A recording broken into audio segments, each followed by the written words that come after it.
Naga spicy momo, নাম শুনলেই জিভে জল চলে আসে। আর দেখলে তো কথাই নেই।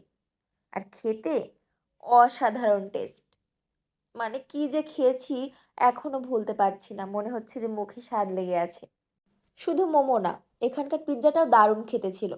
আর তেমন কিছু খাইনি, তাই জন্য বলতে পারছি না। তবে বসার জায়গাটাও অসাধারণ ছিল, একেবারে ন্যাচারাল বাতাস ছিল। মানে সব কিছুই মন ছুঁয়ে যাওয়ার মতো ছিল। এটা হচ্ছে বিরুলিয়া ব্রিজের একটু সামনে। এখানে নতুন হয়েছে, সব ধরনের মোটামুটি সি ফুডস থেকে শুরু করে সব কিছুই পাওয়া যায়। মোমো, ফুচকা, তারপরে চীনা হাঁস, বিশেষ করে এখানে উটের মাংস পাওয়া যায়। আমি কখনো উটের মাংস খাইনি, তাই এর এক্সপেরিমেন্ট করতে যাইনি। আপনি খেয়েছেন? যদি খেতে চান তাহলে ওখানে যেতে পারেন, বিরুলিয়া ব্রিজের একটু সামনে।